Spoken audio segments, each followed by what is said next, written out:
Hello friends, welcome back to my YouTube channel study with Nisha. आज हम करने वाले हैं हिंदी कक्षा 8वीं सुदामा चरित। इसमें इस कविता में सुदामा जी और कृष्ण जी का बहुत ही प्यारा वर्णन किया गया है। उनके मित्रता और उनके आपस का प्रेम जो भी है उसका वर्णन किया गया है। सूरदास नरोत्तम दास जी ने इस कविता के माध्यम से उन दोनों की घनिष्ठ मित्रता का और एक दूसरे के प्रति अथाह प्रेम का वर्णन किया है। चलिए शुरू करते हैं। शीस पगाना झंगा तन में, प्रभु जाने को आही बसे के ही ग्रामा।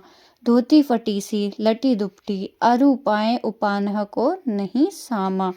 द्वार खड़ो द्विज दुर्बल एक, रहयो चिकिसो वसुधा अभिरामा। पूछत दीन दयाल को धाम, बतावत आपनो नाम सुदामा। इन पंक्तियों में कवि क्या कहते हैं कि श्री कृष्ण से मिलने आए गरीब सुदामा को देखकर द्वारपाल ने भवन में जाकर श्री कृष्ण से कहा कि हे प्रभु, दरवाजे पर एक गरीब ब्राह्मण खड़ा है जो आपसे मिलना चाहता है। उसके सिर पर ना तो पगड़ी है और ना शरीर पर कुर्ता है।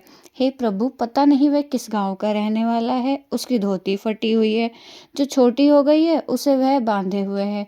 ऐसा लगता है जैसे उसमें जूते खरीदने का सामर्थ्य नहीं है। दरवाजे पर खड़ा वह दुर्बल ब्राह्मण द्वारका के वैभव को अर्थात द्वारका के सौंदर्य को आश्चर्यचकित होकर देख रहा है। वह आपका धाम पूछ रहा है और अपना नाम सुदामा बता रहा है। अगर आपको समझ आ रहा है तो प्लीज़ लाइक कर दीजिए और कमेंट करके बताइए। चलिए अगली पंक्ति करते हैं।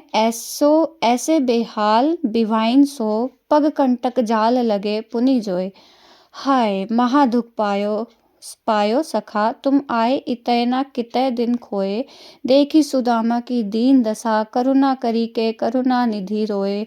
पानी परात को हाथ छुयो नहीं, नैनन के जल से पग धोए। इन पंक्तियों में कवि कहते हैं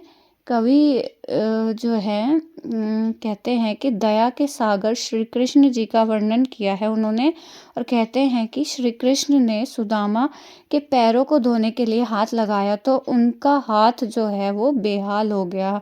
उनके पैरों में, सुदामा जी के पैरों में इतने कांटे चुभे हुए हैं, वे व्याकुल।